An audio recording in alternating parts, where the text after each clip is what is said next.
Today's the day, my first ever motorcycle live show. I've been so excited for this. I've heard so many things about this gigantic show that I'm beyond curious to see what it's actually like. I'm here with Harley Davidson, so here is my plan for the day.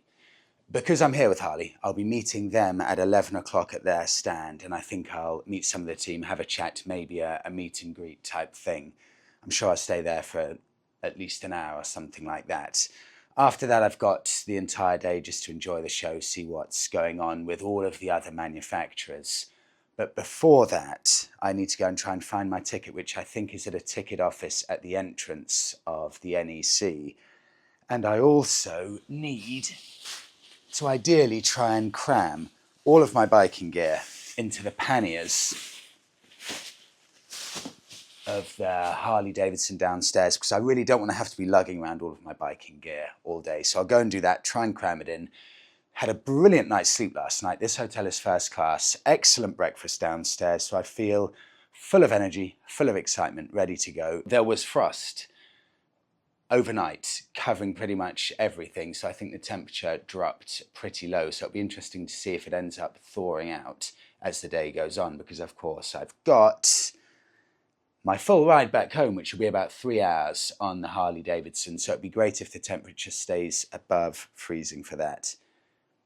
It's going to be a full day, but this is exactly what I love. Motorbikes all day from start to finish, and this really gives a great indication what's coming in the motorcycle industry for 2025. We're in mid-November now, so this is going to give not just an indication, but this is going to tell us exactly what we've got in store for next year. I'm so excited to see what Motorcycle Live is all about.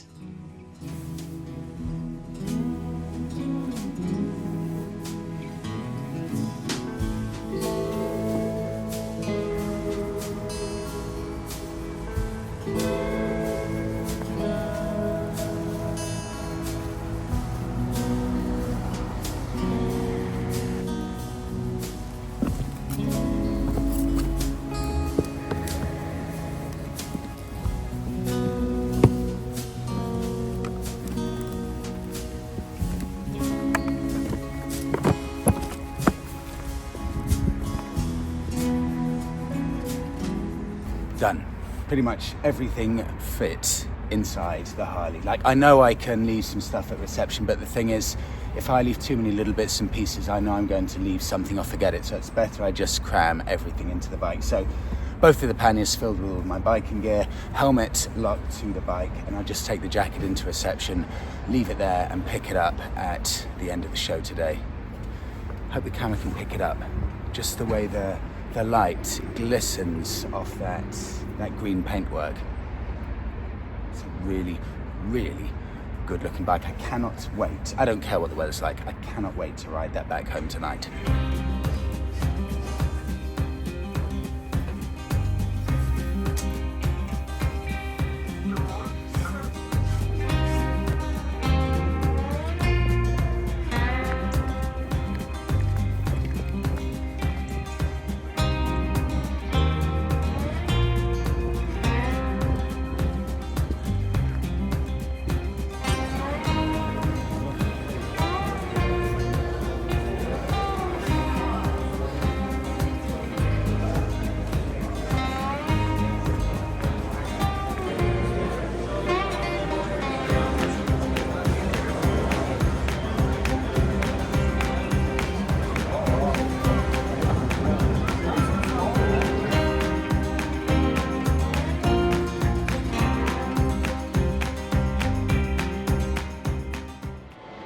Tim, wow. I've put you on the spot. Freddie, great to see you. Great to see you again. So Tim, owner of BSA B65, who you may remember I did a trip with over to Scotland, the Highland Scramble. Just the most unforgettable trip. But since then, you've got new stuff. Since then, yeah, we've done a lot. So as you might know, we do a few trips in Spain. The Iberian Scramble, a collection of on and off-road experiences. Starting and finishing from Barcelona, one of your favourite spots. But yes, we have this very new exciting experience called the Moroccan Scramble Dune Traverse, a 7-day adventure taking up to 18 guests from Marrakesh down to the Sahara Desert and back through the Atlas Mountains. So we did our first tour just 2 weeks ago with 18 guests from around the world. I can't explain how incredible the country is for just riding, its culture, its food, the locations that we stayed at, these beautiful riads. It's a really special place, and I've been lucky to go out a couple of times this year. I can't wait to go back. I'm so excited. I am going to be joining you on the November one. The November trip, so 25th of October until the 1st of November, I'll be joining you. So how does it work? You fly out there, line up of Royal Enfields. That's right, yeah. For a bit of off-roading, a bit of on-roading. We'll be riding mainly 450 Himalayans because there will be some off-road. So I think it's day 5 or 6. We'll head most of the day on gravel trails into the desert as well. So it's definitely worth having something that can do all terrains. There is a lot of mixed terrain from straight roads out to the desert to really technical twisty roads through the Atlas. So it's great to have I'd say a medium to lightweight bike. October into the first day of November 2025. Keep an eye out. The Moroccan trip, Highland Scramble. Cheers, Ed. I had to quickly catch up with Tim from Bike B&B because I know that he's flying back to Barcelona in about 10 minutes' time. But welcome to Motorcycle Live 2024.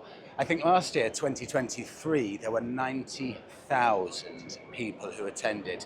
This is the UK's biggest motorcycle event. It's a colossus and attracts people from all over the world. I mean, the scale of it is absolutely colossal. I've never seen anything quite like it. I know this is going to be an assault for the senses. There's so much I'm going to want to show you, but first things first, let's get to the Harley Davidson stand.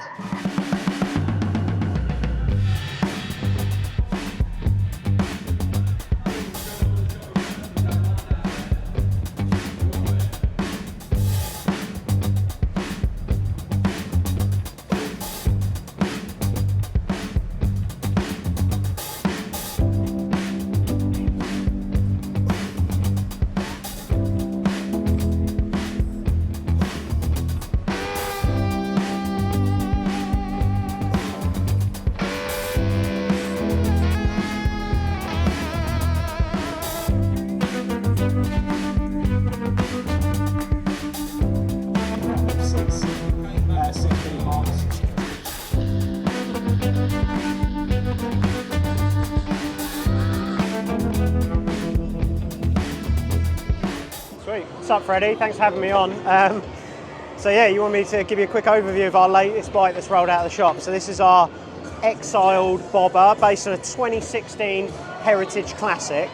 So we took a stock Heritage Classic, completely chrome, bags, full dresser fenders, threw all of that away, stripped it down to its raw base. So the guy that owns this bike used to have an old shovel head chopper. And the problem with it was he didn't like kicking it over, it was uncomfortable because it was a hardtail, you know, and he wanted that comfort, but he also wanted that style. So we built this bike basically on that spec, and lucky for me, he likes the things that I do. So he kind of said, look, go for your life, do what you want to do what you would have. So I came up with this, and he's absolutely stoked. So we aged it back with these sort of panhead style rocker boxes. These are quite difficult to get in actually. We actually had to modify these and drop the engine down in the frame to actually get clearance to get these in. So you can't actually get the motor out unless you take them off. Then you've got these EMD covers from France, which work really well. And they do a really nice cast primary cover that looks like the old tin primary as well. Mounted a Manta Ray lowbrow fender off the rear swing arm. Custom made the pipes. Massive shout out to my good friend Wade Polston at Sick Boys Customs for fabricating these pipes and the sissy bar and bits for us. And we also made this seat base which covers up the battery, and you've got all the ECU and everything hidden in there. Nice thing about this bike is it's 2016 Heritage. It's got HD Smart Security System, ABS brakes, cruise control, the whole lot, but looks like an old 50s bobber. Mike, if someone wants to get you to work on a bike, customise it, do they go to Guildford Harley Davidson? Yeah, come down to Guildford Harley Davidson, pop in and see us. As I was saying earlier on stage, it all starts with a cup of coffee.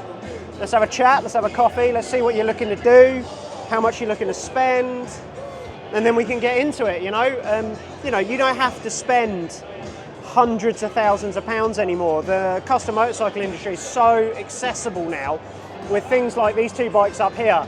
So you've got your Rix fender kit on this one and a Thunderbike fender kit on this one here. You know, these are straight off the shelf. So fit those up, wire up some really cool, lighting, maybe run some air ride suspension, and straight away with a bit of a custom paint, you've got yourself a custom bike. I like what Harley Davidson have done because they've taken a mix of some of the bikes that are for sale just standard straight out of the crate, some custom bikes, and also a few vintage and heritage bikes, so you can get a real feel of Harley Davidson, not just from the current lineup, but also the lifestyle that goes with it. Everything that makes Harley Davidson such an iconic brand, and I'll try my best and pick out a couple of my favorites. This one has really caught my eye. This is a stunning Heritage Classic. These ones modify so well, especially when you keep that front mudguard on to give it that really classic look. And with the white wall tyres, that's one of the best looking bikes I think I've ever seen, full stop. In my dream garage, I'd have something that looks as close to identical to that as possible. A few customs here in the middle. That's the stage where they have some speakers chatting about different Harleys and other experiences that they've had. This is the Street Glide. This is actually what I thought I was going to have to ride up to Motorcycle Live, and that is the bike John Waugh has, the owner of Waugh's Harley Davidson, and that's his daily rider.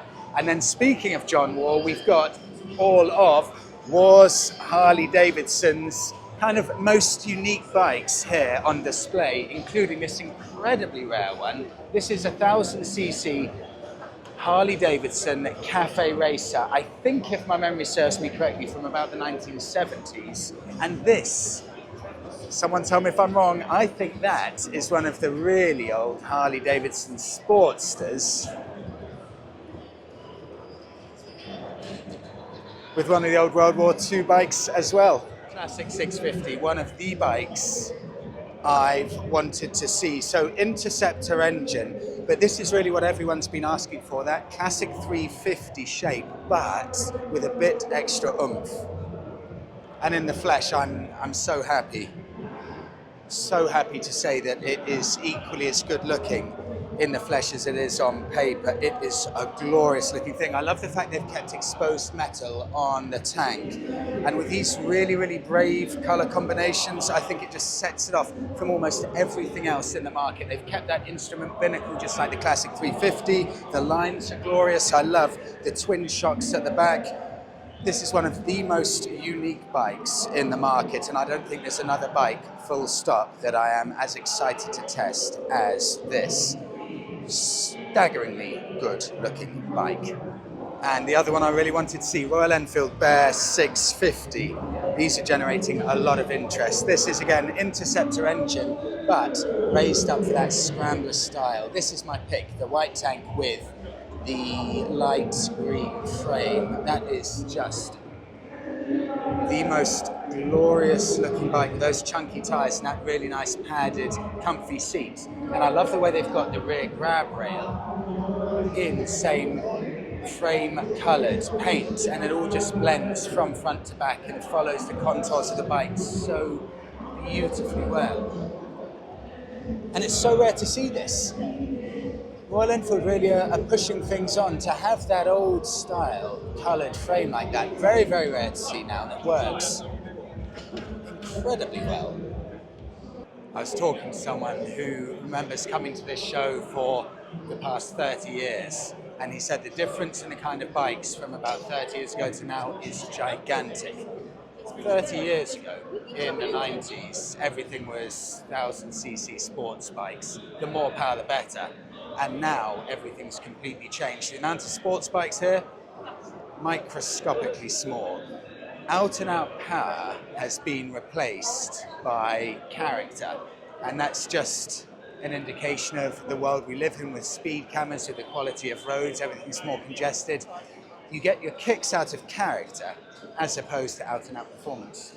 Can-Am is back, but they've made the decision to move away from the classic petrol style off-road bikes like we see here, which are lovely looking things, and they've decided, right, if we're going to come back, we're doing only electric bikes, such as these two here, 15,000 pounds, 187 kilos, with a range of around about 115 kilometers. So not a big range. This will make it a really niche bike. So if you want to, for example, take this off-roading, you're going to have to put it in the back of a truck, because with that kind of mileage, there's no way that you can ride somewhere off-road and then come back. But if you look at it from a city point of view, which my personal opinion is, this is the only place so far electric bikes make sense, then you can look at it like that. But 187 kilos for the more off-road variant, and this one's slightly cheaper for the on-road variant. But it's really interesting, for one, to see Can-Am are back, and secondly, they've made the huge decision, electric only, no petrol bikes. And I'll just pan over here to wrap it up. You know, this is what the electric ones or the petrol-powered bikes look like. Lovely looking things. I personally think it's a bit of a shame they're not bringing at least a petrol bike back to go alongside the electric ones, because it's such a big risk only doing electric, but they're going full steam ahead with it. One of the bikes of the show that both Nick and I agree on, the new BSA, I think this is going to be called the A65 Scrambler, and this will go head to head with the Royal Enfield 650 Bear. Single cylinder, probably going to make about 47 horsepower or so, and it must be coming out surely early 2025. I haven't seen a price on it, but I think this could potentially be the bike that saves BSA. They've got the styling absolutely bang on. It's managed to maintain all of that classic retro styling, but just raise it up into the Scrambler styling. This is an exceptionally good looking bike, and this will do really, really well. I just hope personally that BSA can be around long enough for this bike to really make an impact, and definitely having a second bike in the lineup could be really potentially game-changing for the company. But BSA now adding the Scrambler to the lineup, they do some really nice, of course only two models, but really nice bikes and different models and themes within those bikes. This is a Union Jack theme. This is £6,000. That Gold Star is a sensationally good looking bike with the wire wheels, that lovely BSA logo. No, these are really, really good looking bikes, combined with that inverted clock there that adds a little bit of character. I hope BSA has a very good 2025, because I would love to see them going from strength to strength. I'm in the MotoGP segment of the show, and actually for me this is the most eye-opening, attention-grabbing section that I've seen full stop. I honestly believe here that I'm within and seeing the future of motorcycling. The interesting thing is here, there are a few Italian names, for example, Benelli, but every single bike in this area here is a Chinese-made bike. But what I've been blown away by is, yes, the price, but also the style and the look of quality on all of these bikes is sensational. So much so that I'm now going to do an entire segment on some of these bikes, because some of them look phenomenally good. I truly, truly believe here that I'm in, very possibly, the future segment of biking here. China has come a gigantic way. Get ready, my top picks. Here we go. First up, 300cc Keyway V twin engine, £4,800. I mean, that's a V twin 300cc for under 5k, and it looks superb. There's a lineup of three of them there, and then take a look at this beautiful looking V twin. I have no idea what this one is, but that is a 6,000 or 5,700 pound Napoleon Bob 500cc, 47 horsepower, that looks that good. £5,700 for a bike that looks that incredible. That is phenomenal value. Coming over here, we've got the Morbidelli 1000cc V-twin. Stunning looking bike, and that is £8,500. Look at that. Thank you. One more. Keyway, another V-twin. This is a cruiser, 125cc, and this is just £4,500. They're really enjoying or really liking the V-twin setup here. The quality is, even getting up close, incredibly impressive on these bikes. Another couple. Nick there, who's been helping me out with the filming. Nick, Moto UK. Here's Ducati Monster rival, which is the Italian brand Benelli. Again, these are more Chinese bikes, but the quality now and the styling is superb. £5,999 for a 752cc engine bike, and it's still got this trellis frame, just like those original Ducati Monsters.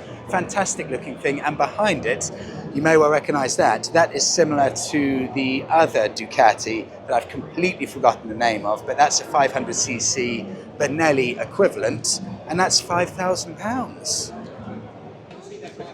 That's the biggest rear tyre I've ever seen on a production bike. That's the LFC 700, £9,500, and it's a 700cc bike, but it looks like it's something straight out of 2030, 2035. I just love the fact that bikes like this exist, that they're pushing the boundaries. I mean, does it make any sense? No, of course it doesn't, but look at the styling and the quality. It's another very, very eye-catching looking bike with that unique front light. And these bikes, all of them, they're generating a huge amount of interest. And we're looking at a sea here of Chinese-built bikes, and they look absolutely fantastic.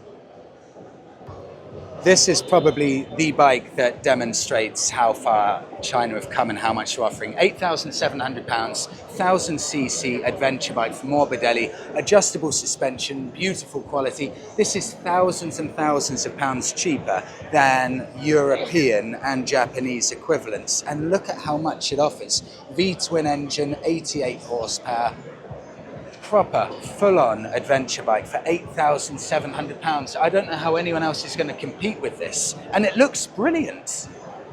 And if you're worried about dealers for any of these brands, Vogue, Benelli, Royal Alloy, and Lambretta as well, you've got nothing to worry about. Look at the list of places that can look after your bike, and the amount of places that will actually sell these bikes. These things are growing all the time. They're combining lots of different brands into single dealerships, and it makes perfect sense from a business point of view. One more. Royal Alloy, 350cc sidecar, £7,500. Monica, I'm just wondering about this for us, potentially. That's nice and comfortable. This is the first time I've ever got in a little sidecar. I can just imagine just pootling around the little country lanes like this. Oh my God, this is what biking's all about. And have a look at this. There's even a little boot. I mean, imagine that. Just put your picnic in the back, glorious summer's day, lock it up, and head for a nice little bumble along the country lanes.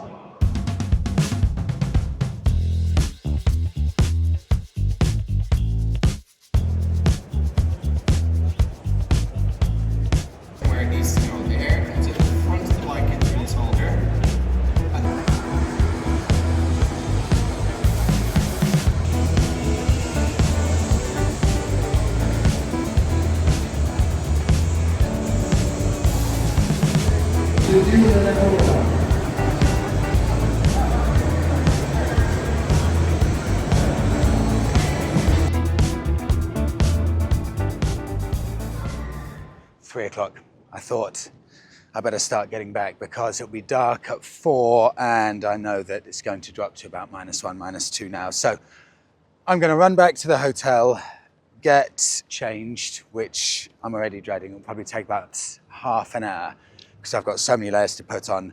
Get all the stuff out of the bike, then try and get changed in the hotel toilet, and then ride 3 hours home. It's already, without wind chill, it's so cold, but it's okay. It's okay, I've got a Harley Davidson. I'll be fine. I think what I'll do, I'll take you all with me on the journey back just to prove that I have survived the journey home. But my takeaways from the Motorcycle Live show, apologies, I don't know if I've just shown nothing at all of it or shown a good chunk. I've got a feeling I showed very, very little of the show, but hopefully there's enough there. Hopefully there is. My takeaways, the Chinese brands are here to take over. I've got almost no doubt at all. That's, for me, the headline. The quality and the selection of the Chinese bikes is something that I think probably no one else can touch. I don't see how anyone else will be able to compete with those in the years to come. It really is phenomenal, the selection. BSA Scrambler, that's an excellent looking bike. That will be, I think, £6,500. So that's extremely keenly priced for such a good looking bike. And of course, those new Royal Enfields, the Classic 650 and the Bear, they in the flesh look just as good as they did in the pictures. The final one, the Can-Ams, the electric bikes. I like the heritage of the bikes, but the new ones I just can't see. I can't see how electric motorcycles will make any sense for anything other than city riding. Basically meaning any other electric bike other than city bikes. For me right now, it just doesn't quite make logical sense. And I don't take any pride in saying that at all, but just from a level-headed point of view, to have a range of, let's say, 80 miles, it means you're going to be looking for somewhere to fill up after 50 miles, meaning you can't use it for anything else other than city riding. It's a position I've been on or been at with electric bikes for the past 2 or 3 years, and unfortunately I haven't seen anything else that tells me otherwise.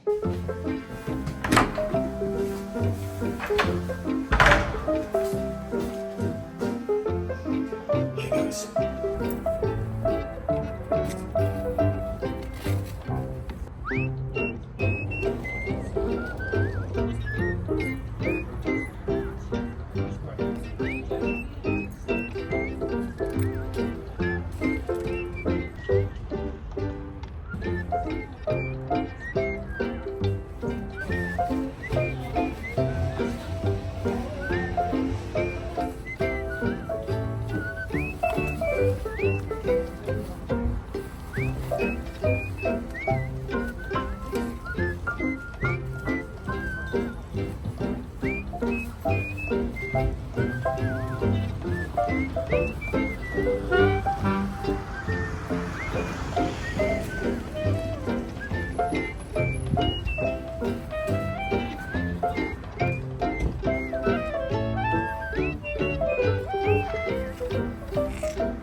I've pretty much made it. I'm 10 minutes from home, but I had to pull over because my hands are so painful. I've spent the past 10 minutes just in this service station trying to get the agonizing pain out of my hands, and a shop assistant came over to me and said, "Can I help you?" And I said, "No, I'm just browsing." And I just awkwardly stood there looking into space, and she walked off because, well, things were just too awkward between us. So I think what I'll do, I'll try and collapse here, find a corner to just lie down until my body recovers, and do the last 10 minutes. Thank you so much everyone for watching. It's been a brilliant day, apart from these last agonising 20 minutes when I went way through the cold barrier. I didn't realise actually how bad my hands were. Thank you for watching. See you all next time.